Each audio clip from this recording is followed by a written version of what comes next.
All right, so now we're going to be jumping into the retail method using LIFO, both regular LIFO and dollar value LIFO. Hopefully this isn't too bad, but we'll kind of navigate through it. Again, for my class, the basics of it, the normal method would be testable, but dollar value LIFO would not.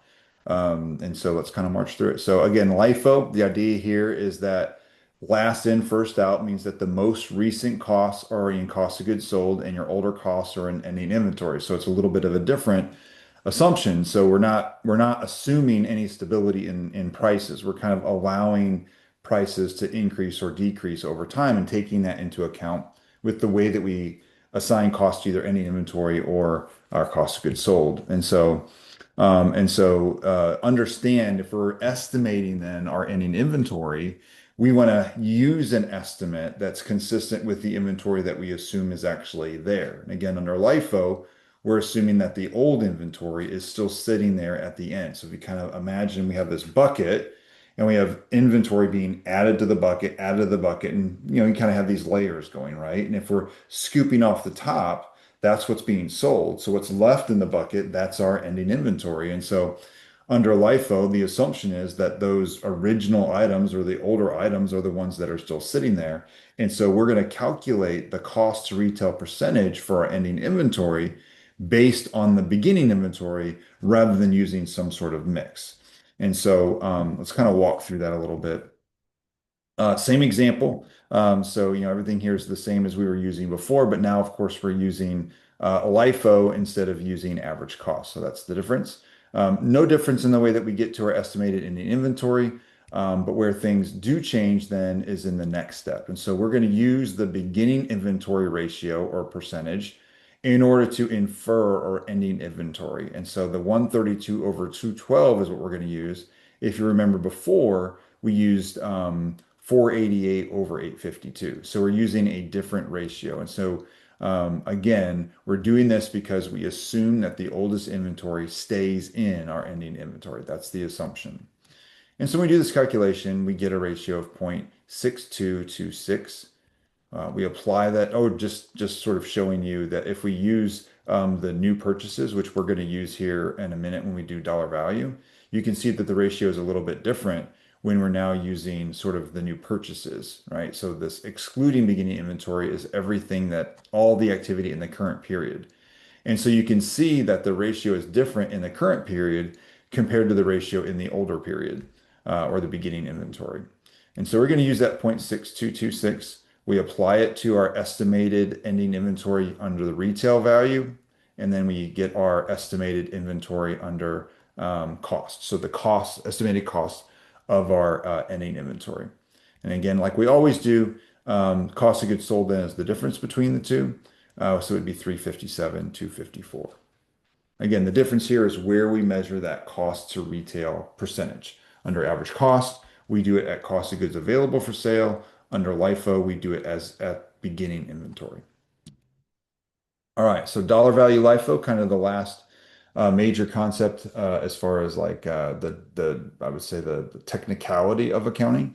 So dollar value LIFO, again, it's combining the LIFO retail method and dollar value LIFO together. I do think this is helpful to really understand how we do dollar value LIFO. So it's a challenge, but hopefully, kind of can watch this again and catch up on it. Again, for the test, we're not going to be doing that. Just as a learning point, hopefully it's something that's helpful. Okay, so here's the example. Again, we're going to kind of take a longer view, so we're going to have like a multi-years. So it's going to be slightly different. By looking at multiple years, we can sort of see those layers build over time. So we're going to assume a larger amount of sales. We're going to annualize the illustration instead of just Q1, which is what we had been doing. And this extra bit of information is what we would need to know, is we would need to know that prices have inflated 15%. Now, under dollar value LIFO retail method, that inflation is based on retail prices. And we use that same inflation to infer the cost, but just be aware that we're measuring this at retail values, not at our acquisition cost. All right. So again, this distinction as far as excluding or including beginning revenue, or sorry, beginning inventory becomes really important with dollar value LIFO. And you're going to see that come to light here in a little bit, but I want you to just be aware of that. And so, sort of again, that the first step is getting to estimated ending inventory using the retail value. That hasn't changed. It's still the same calculation. Obviously, the difference here, though, is we do have a little bit different in purchases and sort of everything. We kind of inflated that. And so we have a little bit more ending inventory versus I think before we had like 210 or something like that. But anyways, we're just kind of changing the numbers a little bit, but same approach. We're just taking the difference between our goods available for sale, which includes beginning inventory, and our net sales at the retail value. And so that's our ending inventory under the retail method. Now, the next step is a little more complicated, right? So it's not crazy complicated, but it is a little more complicated. And we're just kind of reminding ourselves that we are isolating changes in inventory based on price versus quantity. So when we think about going from 212,000 to 272,000, there are two things driving this potentially. One is we could actually just have more inventory. Just there might be more units in our bucket. But also prices probably went up. In fact, we know they went up 15%. So part of this difference is also thinking about the retail value is the fact that prices just went up. And so we need to isolate that. When we do dollar value LIFO, we're trying to isolate changes in quantity, not changes in the mixture of quantity and price. And so that becomes a key step here. If you remember what we do, whenever we're doing that dollar value LIFO, is we try to restate our information in base year dollars. And so right here, this 272,000, that's at the end of 2025. So this is in 2025 dollars. But what we want is beginning of the year dollars. And we want those base year dollars. And so we have to basically deflate like we've always done. So we take the ending inventory, again, this is at retail, and we deflate it to the base year price. And so this is the base year price, 236,522. So we can see that holding the price constant, the quantity increased because we went from 212 to 236,522, which means there is an additional layer that was added in 2025. So if we have that bucket, we had the beginning layer, the base layer, and now we have a little bit of a layer on top of that, which is our 2025 layer. And this $24,522, that is in base year prices. So that's our base year prices. All right, so what do we do from there? All right, this is the challenge. What do we do from there? And really, it's this distinction between excluding in beginning inventory and including in beginning inventory. And it's sort of like if we have these layers, we have all these different comparisons from cost to retail. So we have it at beginning inventory, we have it net purchases, we have goods available for sale excluding beginning inventory, which that would include these items, and we have it excluding, or sorry, including, which would be these items, and then excluding as well. So we've got lots of different things going on as far as, okay, what are all the things that go into this calculation, or where are the points of comparison of cost and retail, and how do we apply it to each of these different layers? And that's really the question at hand. And so the first step is we have to kind of think about how we did things. Well, for our beginning inventory, if those things are still there, this ratio is the same. In other words, we don't have to change the ratio for anything that's still there from our beginning inventory because that was our ratio before. That's the ratio, that's the point of comparison still for those items. And so we're not going to we're not going to make any adjustments as far as the cost to retail for that beginning layer. We're going to use the normal way that we calculate it, which is a calculation based on beginning inventory. Where it gets a little bit different then is in the second layer. So the 2025 layer, what we're going to use is we're going to use the goods available for sale, but excluding beginning inventory. Because everything at this point of comparison, everything right here, this is all the activity from 2025. And so we want to make sure the ratio reflects the activity in 2025. And so that's what we're doing here with this comparison. So we're going to have one ratio for the beginning layer, the beginning inventory layer, and we're going to have a different ratio for the 2025 layer. So base year has one layer, 2025 has a different layer. If there's another layer in 2026, it's going to have a different ratio. If there's another one in 2027, it's going to have a different ratio. So this is something we're going to calculate over and over again as we add layers in. And so the process from there really is the same thing. We're just dealing with two different layers. And so when we go into this calculation, again, we're taking our ending inventory at retail. Now remember, this is not in base year cost. So we're not using the 272. We're using the combination of, where were we at? I got to go back one more, of the 212 and the 24,522. We're separating those two layers. And so we're doing our ending inventory calculation for the base year layer.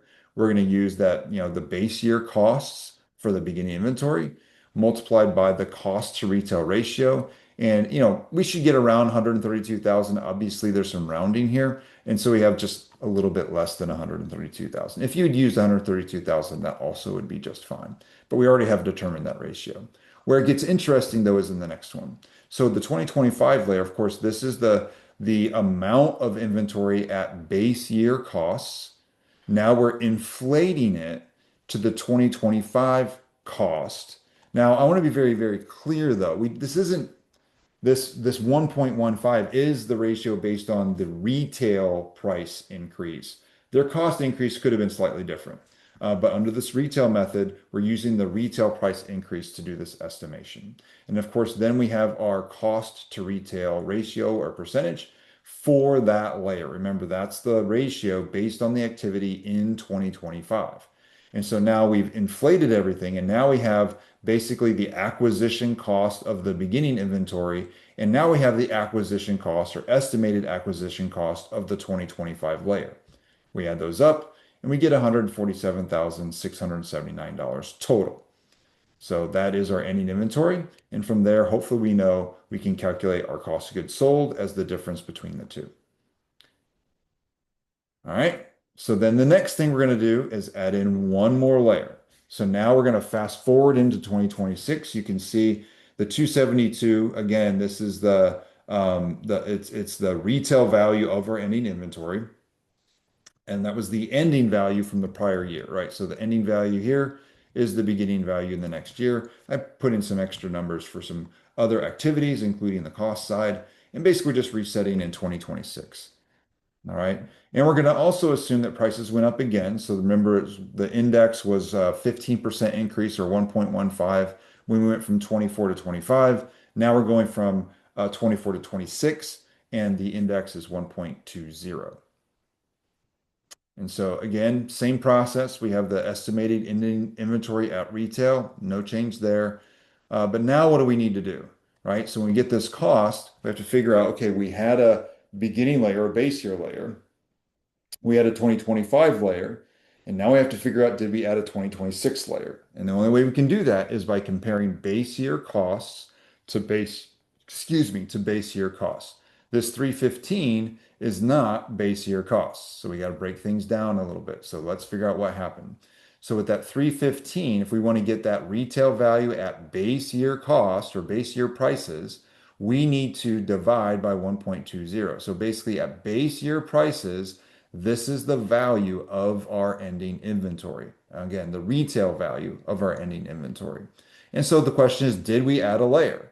The answer is yes, because if we take the base year layer of 212, and we already had the 2025 layer of 24,522. Again, both of these are at base year costs. You can see that the sum of these is less than 262. And to quantify that, we added another layer of $25,978. Again, to be clear though, this is at base year costs. All right, so we know there's another layer at base year costs. Similar to what we had done before, we have to assign a cost to retail percentage or a cost to retail ratio to the new layer. And the way we do that is we take the comparison of the goods available for sale, excluding beginning inventory. So this is what we apply to the new layer. And so that new layer is going to have a percentage of 0.5701. So each layer, again, has a different percentage based on the activity in that layer's year.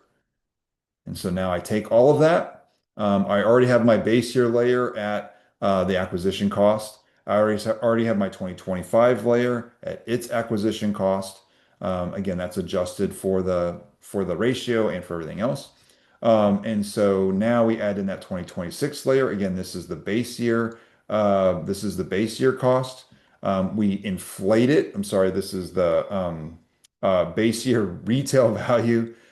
We have to adjust it to cost, but we also have to inflate it based on the increase in prices in order to get the acquisition cost of our 2026 layer. So again, this is the acquisition cost of our 2026 layer in ending inventory. We add those up, and our estimated ending inventory is 165,450. We take the difference and we get our cost of goods sold. All right, so a little more complicated. You might want to watch that one back a couple times. It's a little bit dense, but hopefully it's helpful. And then we have one more lecture for inventory, and that will close it out. So look for that very soon.